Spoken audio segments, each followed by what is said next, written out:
What's up, everybody? Welcome back to the channel. Thanks for joining me. In today's video, we are going to be completing our 20-hour break-in period fluid change. First we did the oil change, then we did the transmission fluid change, and now in this video we're going to be doing the front and rear diff fluid change, and we're going to be lubing up our suspension, so stay tuned.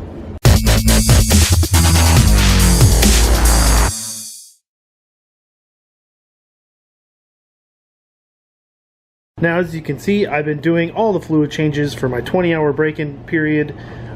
These are all empty. I've already done my oil change, which you can see the video. I'll put a link right here. And then I also did the transmission fluid change in the second video. I'll also put the link right up here. Now we are going to do the front and rear diff, and we're going to be using the Yamaha Lube full synthetic shaft drive gear oil right here. And it won't even take a full quart, because the diffs are small and they don't take a lot of fluid. So I won't waste any time. We'll just go and start at the rear diff. I've already taken off the skid plate. If you watch the other videos, obviously I took those off for the other fluid changes. But here is the rear diff. We have the fill plug there, and then we have the drain plug there. So all we got to do is loosen this one up, and then take this one out, put a drain pan under there, obviously, and then let it all drain out, and then we'll refill it. These are both 14mm bolts, so I'll go ahead and loosen up the first one, put the drain pan under there, and then let her drip out. Now for this top one, I'm going to go ahead and use an extension.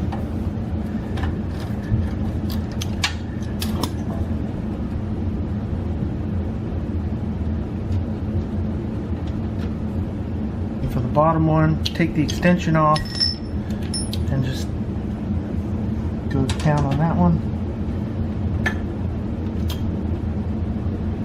Should probably wear gloves, but I'm not wearing any, obviously.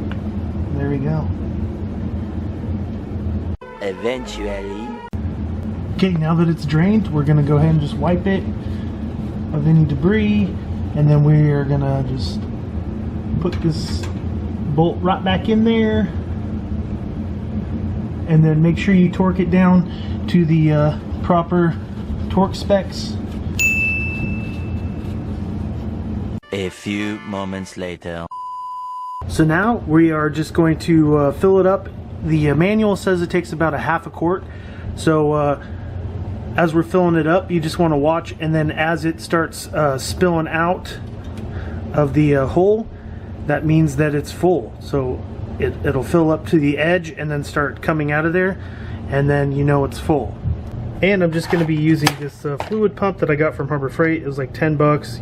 You know, if you're worried about it, use a coupon for 20% off, and it'll cost you 8 bucks, or find it on sale. But it's just a pump with a hose, and then this will go in the hole, and this goes into your oil, and then you just pump it, and it's way easier than using a funnel. I just picked it up along with 3,500 pound winch that I'm going to be installing. Wait for that video. That should be a cool install, little plug for upcoming video. So hopefully I got this set up in a way that you'll be able to see what I'm doing, and I'm not going to make a huge ass mess. Just stick this right in there, start pumping away.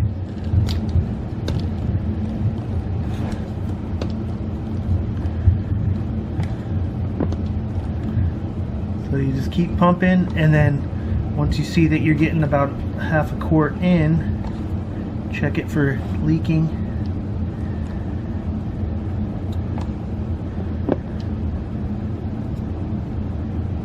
And once it starts to spill out, which it is starting to spill out now,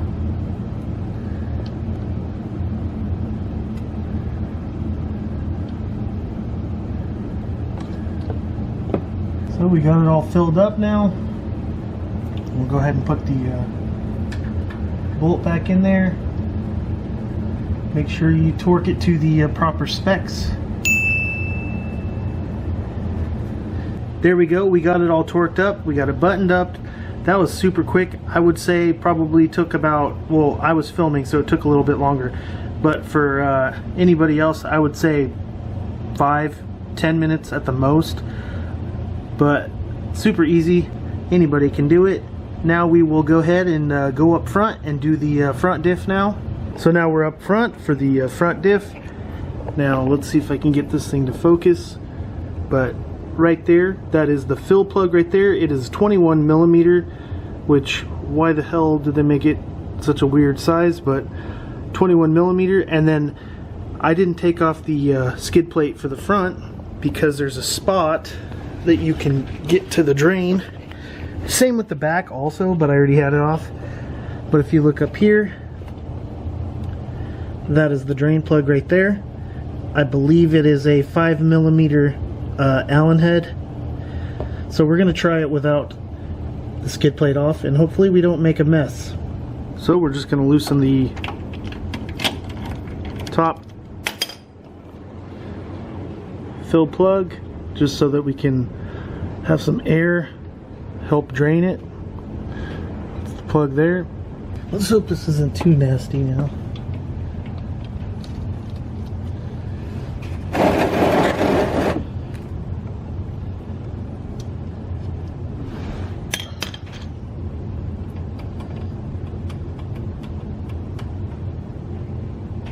Oh yeah.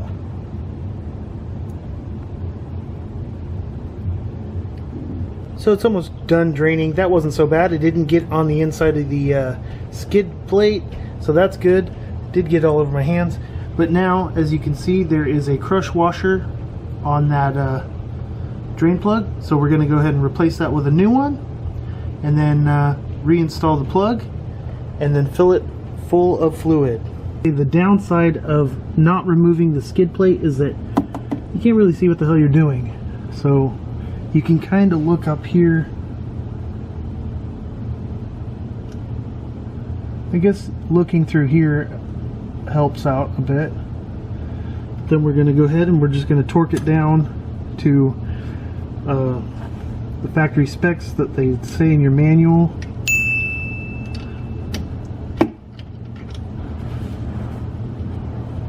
Looks good.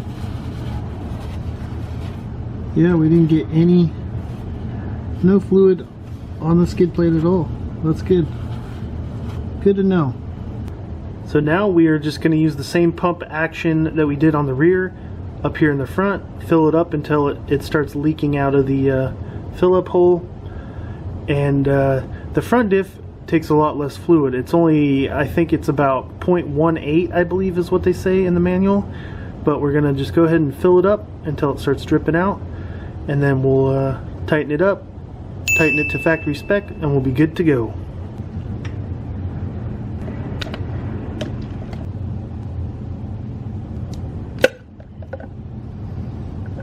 Alright, it started leaking out the fill hole now, so we know it's full. Now we'll go ahead and put the cap back on, torque it down to spec, and then we are done for the front diff. Oh, today is a hot day. Why did I pick today to, well actually I didn't pick today. Today is the last day I have to finish this up so that I can go riding next weekend. So yeah, stay tuned for a video for that. That'll be a good video to watch. We got a lot of people coming out, and we're gonna get some drone footage hopefully, and we will yeah, we're gonna have a lot of fun. So let's go ahead and keep working on it. Let's I got to tighten up the whatever. Now that we have all of our fluids changed, we are going to lube up some of the suspension components. If you look on your suspension, like back here in the back, you have the zert fitting here. So you use a grease gun just to grease this up. Same on the other side over here. And then if you look over here on the front, if we go to the front,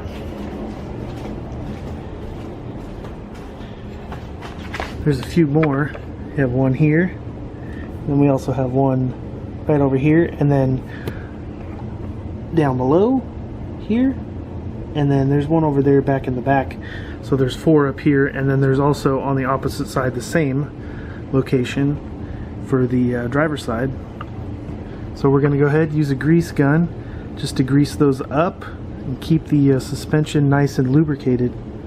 And I'm just using your typical standard good old Harbor Freight Special grease gun filled with I don't know what kind of grease. It's just some regular extra cool pimped out badass grease. I don't know. It's Harbor Freight grease also, but grease is grease really. So we're gonna go ahead and hook this up and do some greasing. So I'm gonna try and do this one-handed, but you just take your little grease cap, put it on the zert fitting nice and tight, and then we got our pistol grip style here. I'm just going to shoot some grease in there, do a couple pumps. We know we're full because we got it coming through the good old Harbor Freight Special gun, so it's coming through there, so we know we're good now. We'll just wipe that up and we move on to the next one. Other side now. Alright, we're here at the front. It's going to be too hard to do one-handed, but I already showed you where they're at. There's one up here, one over here, and then also down below, one there, and then one on the back. So there's 4 on each side, but we'll go ahead and lube those up, and then we should be wrapping this up. Alright, got everything buttoned up. Now I just have to put the skid plates back on. That is not the fun part, but it's something you got to do. But anyways, hopefully you enjoyed this video and the rest of the 2 other videos that I did in this series. Make sure you check those out. I'll put a link down below, and I'm sure you've seen them up above as well.